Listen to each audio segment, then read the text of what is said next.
Hello student, Amit mathematics classes में आपका स्वागत है। एक बार फिर क्लास 12th में आज मेरा लेक्चर है। चैप्टर 3 है मैट्रिक्स। अब मैट्रिक्स में टॉपिक है एक्सरसाइज। लास्ट वीडियो में मैंने 3.2 के क्वेश्चन सॉल्यूशन कराए थे, ठीक है, कंप्लीट हो चुके हैं। अब नया टॉपिक है ट्रांसपोज ऑफ मैट्रिक्स। ट्रांसपोज क्या होता है? लेट ए आई जे, ठीक है, B N M into N order matrix जो होता है। एम इंटू एन क्या होगा? हमारा ऑर्डर हो गया, कितनी बाई कितने की मैट्रिक्स है, 3 इंटू 3, 2 इंटू 2, ठीक है, मैट्रिक्स देन ट्रांसपोज ऑफ ए, ठीक है, और डिनोटेड बाय ए टी। ए की पावर टी से डिनोट कर सकते हैं, या इसको ए की पावर डैश लगा के डिनोट कर सकते हैं, ठीक है। अब ए की पावर टी और या ए की पावर डैश से डिनोट कर सकते हैं, ठीक है। अगर हम जैसे ए की पावर टी में ट्रांसपोज करेंगे, टी का मतलब हो गया हमारा ट्रांसपोज, ठीक है, और डैश का मतलब ये हो गया हमारा ट्रांसपोज। अगर कोई मैट्रिक्स को ट्रांसपोज करेंगे तो उसकी जो मैट्रिक्स की जो अंदर एलिमेंट है, ऑर्डर है, तो क्या चेंज हो जाएंगे। जैसे पहले कितने में थे, m इंटू एन, और जैसे मैट्रिक्स m इंटू एन की है, और जैसे हमने ट्रांसपोज किया तो हमारी जो क्या ऑर्डर मैट्रिक्स क्या हो गई, n इंटू एम की। आया समझ? जैसे एग्जांपल, अब ये मैट्रिक्स दे रखी है, कहते 3 रो और 3 कॉलम, 3 इंटू 3 की मैट्रिक्स है, ठीक है। देखो मैंने रो को जैसे इसका ट्रांसपोज किया, मैंने बता रहा एक ही मतलब है दोनों का, डैश भी लगा सकते हैं, ट्रांसपोज भी लगा सकते हैं, टी भी लगा सकते हैं, ठीक है। देखो रो को मैंने कॉलम में लिख दिया, देखो फर्स्ट रो फर्स्ट कॉलम, ठीक। और वन तो ये कॉमन रहेगा इसके लिए। अगर हम वन को इस तरीके से चेंज करेंगे, रो को अगर हम इसमें चेंज करेंगे तो वन तो ये रहेगा कॉमन ही, और -2 इधर आगे जाएगा, -2 ये आगे यहाँ इस चीज की, ठीक है, और 2 यहाँ चला जाएगा -2 की जगह यहाँ, ठीक है। और बी क्या होगा हमारा, कॉमन ही रहेगा। जब रो को कॉलम में चेंज करेंगे तो बी और 1 तो ये कॉमन रहेंगे, और बाकी सब जितने भी एलिमेंट हैं सब चेंज हो जाएंगे। देखो एक एग्जांपल और बताता हूँ इसका। जैसे कोई एक मैट्रिक्स दे रखी है 1 2 4 6 7 8 9 10 11, 3 by 3 इंटू की मैट्रिक्स है, ठीक है। इसको हमें ट्रांसपोज करना है, ए टी या और लगा के ए डैश भी लगा सकते हैं, ठीक है। तो कैसे चेंज करेंगे, तो फर्स्ट रो जैसे 1 2 और 4 कहाँ जाएंगे हमारे, 1 2 4, ठीक। 6 और 9 कहाँ चला जाएगा, 2 4 की जगह यहाँ आ जाएगा 6 और 9। बहुत सिंपल है। 7 को हम टच नहीं करेंगे, नो बिल्कुल टच नहीं करेंगे, 7 ऐसे ही रहेगा। और 11 को भी टच नहीं करेंगे, 11 को मैंने भी इस तरीके से लिख दिया बिल्कुल जैसा है। 8 और 10 में चेंज होगा, 10 की जगह 8 और 8 की जगह 10, इस तरीके से चेंज करना है। एक मैट्रिक्स को 3 by 3 की मैट्रिक्स को ट्रांसपोज किया रो और कॉलम में, कॉलम को रो में, इस तरीके से चेंज करना है, ठीक है। अब आ जाओ प्रॉपर्टी ऑफ ट्रांसपोज। इनकी प्रॉपर्टी है, पहले थ्योरम, पहली फर्स्ट थ्योरम है, ठीक है। फॉर एनी मैट्रिक्स ए, अगर ए का ट्रांसपोज का होल ट्रांसपोज है तो क्या होगा, ए होगा। ये फॉर्मूला याद रखना। अगर ए की पावर जो भी है, ए ट्रांसपोज है, इसका होल भी ट्रांसपोज है, तो क्या हो जाएगा, ए आएगा, ए ही निकल के आएगा। अगर चाहे तो हम इस फॉर्मूले का यूज कर सकते हैं, हम डायरेक्ट भी कर सकते हैं, इस फॉर्मूले का यूज करने की जरूरत नहीं है। पहले तो ए का ट्रांसपोज निकाल लो, फिर उसका जब उसकी वैल्यू आ जाए फिर अगेन फिर दोबारा से ट्रांसपोज निकाल दो, फिर क्या आ जाएगा हमारी वही वैल्यू आएगी जो हमारी ए मैट्रिक्स दे रखी है। जैसे एग्जांपल, अब मैं एग्जांपल समझाऊंगा। देखो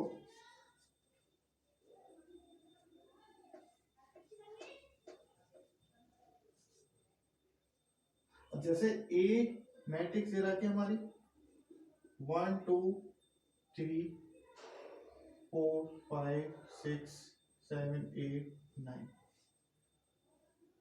ठीक है, इस तरीके से दे रखा है 3 × 3 की मैट्रिक्स। हमें क्या निकालना है, एग्जाम्पल है इसका, ठीक है, हमें फाइंड करना है ए ट्रांसपोज का होल ट्रांसपोज, ए ट्रांसपोज का होल ट्रांसपोज कैसे सॉल्व करना है इसको। देखो पहले हम ए ट्रांसपोज निकालेंगे, ठीक है, ए ट्रांसपोज निकालेंगे तो रो को कॉलम में चेंज करेंगे 1 2 3 4 7 5 रहेगा कहीं 6 और यहाँ 8 हो जाएगा, यहाँ 9 हो जाएगा, ट्रांसपोज हो गया, ठीक है। फिर अगेन ट्रांसपोज करना है ए टी का होल टी ट्रांसपोज, फिर दोबारा से इसी मैट्रिक्स का करना है ना, इसका तो हम कर चुके, ठीक है, फिर उस इसी मैट्रिक्स का फिर अगेन करना है, ठीक है। तो कैसे करेंगे देखो, फिर वही ये रो को कॉलम में करेंगे 1 4 7, ये हो जाएगा 2 3 5 8 6 9, देखो वही मैट्रिक्स,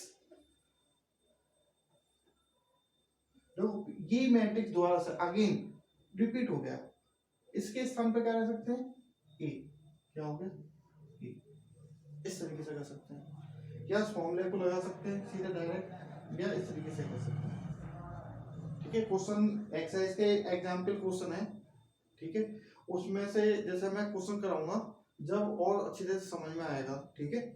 और सेकंड आ जाओ थ्योरम, सेकंड थ्योरम, इसमें कहा for any two matrix A and B are same order, कैसे सेम ऑर्डर है ए और बी, जैसे 3 by 3 की मैट्रिक्स ए है, मैट्रिक्स एक बी की वैल्यू बी की मैट्रिक्स भी 3 by 3 की है, अगर हम प्लस माइनस करेंगे तो दो मैट्रिक्स सेम होंगे, ऑर्डर उनके सेम होंगे, 3 इंटू ऐसे नहीं होगा 3 × 3 ए मैट्रिक्स है, फिर 2 × 3 है, ठीक है, दोनों सेम होंगे, ठीक है। पहले तो ए प्लस बी है, इसका ट्रांसपोज है, ठीक है, ट्रांसपोज इसको ओपन कैसे करेंगे, ए प्लस बी को ए का ट्रांसपोज प्लस बी का ट्रांसपोज, ए डैश, इसको हम इस तरीके से भी लिख सकते हैं और करके ए प्लस बी डैश, तो हम इसको कैसे लिख सकते हैं ए डैश प्लस बी डैश, ए का ट्रांसपोज प्लस बी का ट्रांसपोज, ठीक है, इस तरीके से करना है।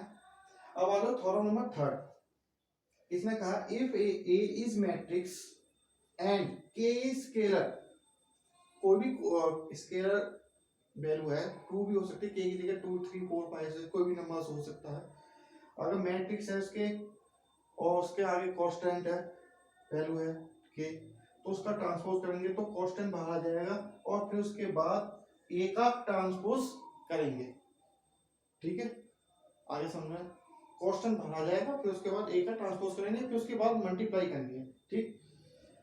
इफ थ्योरम, चार थ्योरम है, बहुत इंपॉर्टेंट है, इन थ्योरम का यूज भी कर सकते हैं और हम डायरेक्ट भी क्वेश्चन भी निकाल सकते हैं, इनके ऊपर ही क्वेश्चन है, जितने भी पॉइंट हैं ये सबसे ज्यादा इंपॉर्टेंट पॉइंट है, प्रॉपर्टीज और ट्रांसपोज ऑफ मैट्रिक्स, ठीक है, theorem first theorem second third fourth सब क्वेश्चनों में यूज होना है, ठीक है।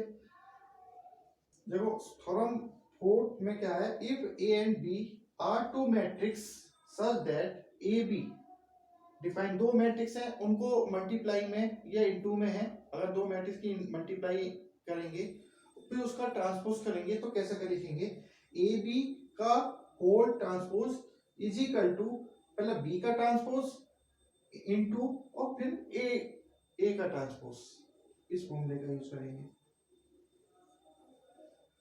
आगे वो समझ में, ठीक है। अब नेक्स्ट टॉपिक आता है हमारा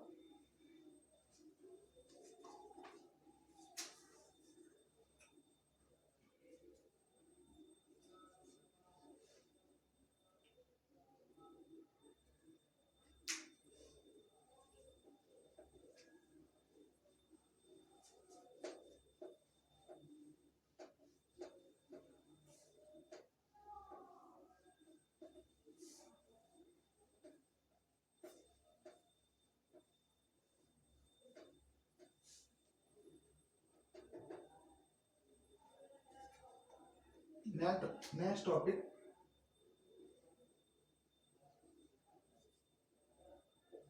सिमेट्रिक एंड स्क्यू सिमेट्रिक्स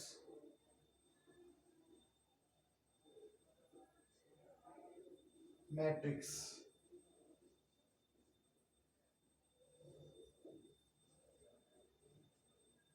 ये भी इंपॉर्टेंट टॉपिक है, इस पे भी क्वेश्चन आते हैं, ठीक है। देखो सिमेट्रिक क्या होता है,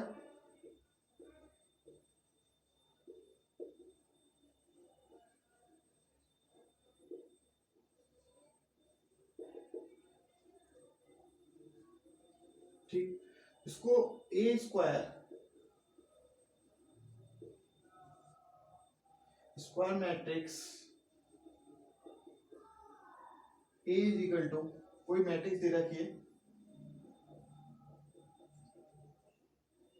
ठीक है, इज कॉल्ड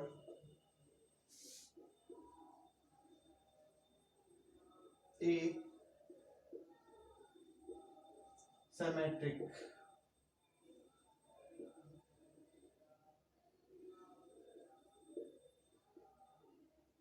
ठीक है। If A I J equal हो गया ए जे आई के, इस फॉर्मूले का यूज होगा, ये इंपॉर्टेंट है, इस तरीके से एग्जाम्पल से समझ में आएगा। देखो एग्जाम्पल,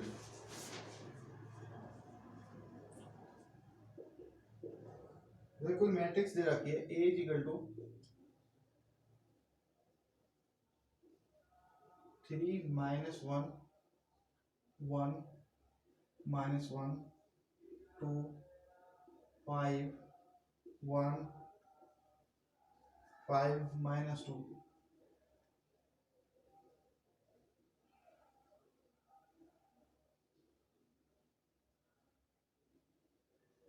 ठीक है। और मैं इज सिमेट्रिक,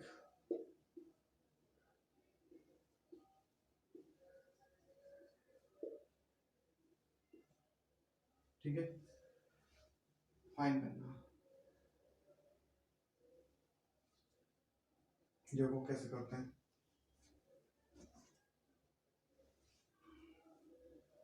सॉल्व, एग्जाम्पल से ही बिल्कुल समझ में आएगा। ए आई जे किसके इक्वल होगा, जे आई के। अभी हमारी मैट्रिक्स कितनी बाई की मैट्रिक्स है, हमारी जो मैट्रिक्स है 3x3 की मैट्रिक्स है,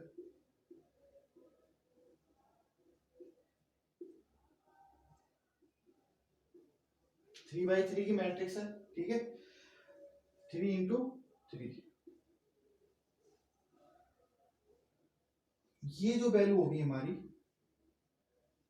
अगर हम इस तरीके से लिख लें A11 A12, मैं अलग से लिख रहा हूँ A13 A21, ये एलिमेंट हो गया ना हमारे, ये पहला फर्स्ट एलिमेंट सेकंड थर्ड, इसके कंपेयर करेंगे तो, ठीक है।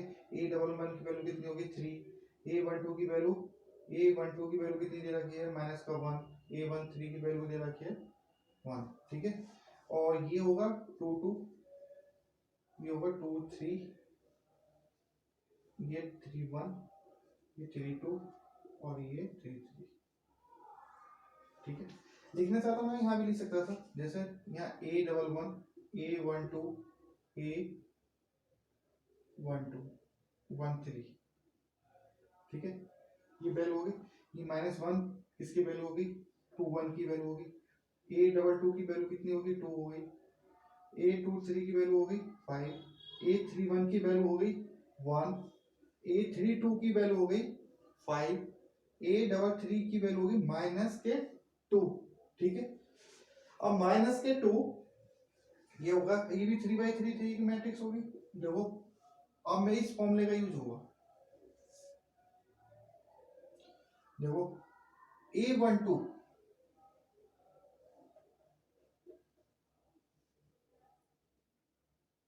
की वैल्यू कितनी है हमारी, -1, तो E किसकी वैल्यू होगी हमारी, A21 की वैल्यू होगी। भाई ये भी -1 है, मैंने क्या, जैसे 1 2 है, 1 2 तो चेंज हो गए, I 1 हो गया, J कितना होगा 2, यहाँ क्या होगा, J चेंज हो गया, I की जगह J आ गया और J की जगह I आ गया, और यहाँ 2 हो गया, यहाँ 1 हो गया, एक दूसरे के इक्वल होंगे, ये वाली वैल्यू इसके इक्वल, और ये वैल्यू, ये वाली वैल्यू, और ये वैल्यू इसके इक्वल, और ये वैल्यू इसके इक्वल। अगर ये इसके तीनों इक्वल इस तरीके से होंगे तो सिमेट्रिक है, अगर कोई सा भी इसमें से इक्वल नहीं होगा तो नहीं है। ठीक है, जैसे 812 किसके इक्वल होगा, -1 इजिकल टू 821 के हो गया, और ये 3113 की वैल्यू कितनी है 1, तो ये किसके इक्वल होगा, 831 के। ठीक है, और ये किसकी वैल्यू होगी हमारी 23 का, 823 की वैल्यू कितनी है हमारी 5, ये किसकी वैल्यू होगी 32 की, इज ए सिमेट्रिक।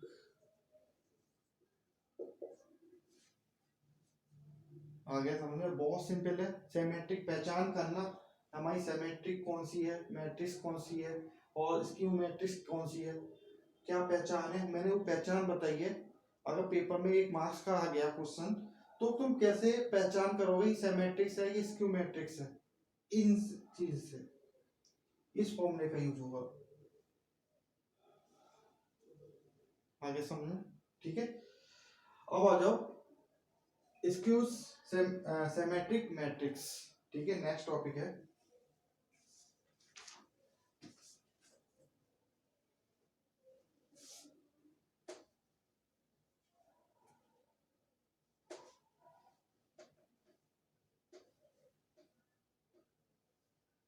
बस ये इस फॉर्मूले का यूज करना है यहाँ पर, बस खाली नाम ही चेंज करना है, थोड़ा सा अंतर ही है इसमें, यहाँ लगा दो इसके। ठीक है, अब इसमें स्क्वायर इज इक्वल टू इतना हो गया, मैट्रिक इज कॉल्ड, ठीक है, यहाँ क्या आएगा, इज कॉल्ड ए,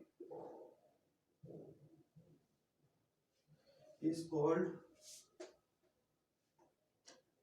यहाँ लिख देते हैं कॉल्ड ए स्क्यू मैट्रिक्स सिमेट्रिक्स।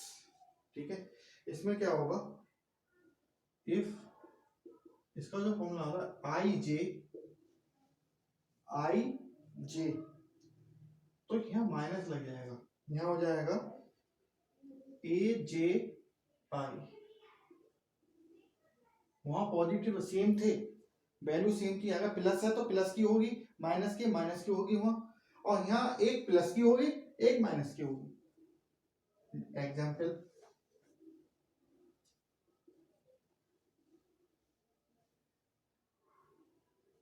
जैसे कोई मैट्रिक्स दे रखा है, ए मैट्रिक्स दे रखी है 2 0 2 -3 -2 0 5, और यहाँ हो गया 3 -5 0। इसको हमें is A skew symmetric find करना है। देखो कैसे करेंगे, उसी फॉर्मूले का यूज करना है, सॉल्व।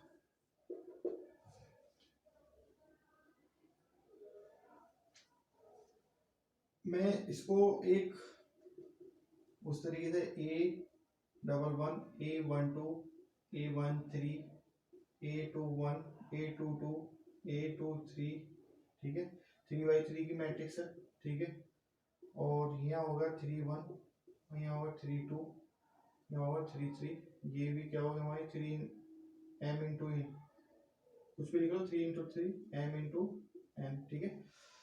अब यहाँ देखो A11 की वैल्यू कितना हो गया, 0 हो गया। A12 की वैल्यू होगी 2, A13 की वैल्यू होगी -3। फॉर्मूले के अनुसार, बस फॉर्मूले की बात करें तो A12 की वैल्यू कितनी है, पॉजिटिव में 2, ठीक है। और A21 की वैल्यू कितनी है, उल्टा हो गया ना, जैसे आई जे है तो आई की जगह जे और जे की जगह आई, बस खाली माइनस ही तो लग रहा है, -2। तो क्या हो गया हमारा कंडीशन दोनों, A12 इक्वल -K21, ये तो है। एक वैल्यू हमारी प्लस में है, एक दूसरी वैल्यू क्या है, माइनस में है, तो क्या होगा A12 किसके इक्वल होगा, -K21 के, ठीक है। ऐसे ही नेक्स्ट ये आ गया 13 की वैल्यू कितनी है, -K3, ठीक है। और यहाँ कितनी होगी वैल्यू, 3 1 की वैल्यू कितनी है, प्लस की, तो क्या हो गया हमारा है A13 किसके इक्वल होगा, यहाँ उल्टा हो गया, ठीक है। यहाँ होगा A31 किसके इक्वल होगा, -K A13 के, ठीक है। उल्टा कर सकते हो, इस तरीके से लिख सकते हो, ठीक है। अब आ जाओ नेक्स्ट, ये वैल्यू इसके इक्वल होगी और ये इसके इक्वल होगी वाली, और एक वैल्यू ये बन रही है हमारी, ठीक है।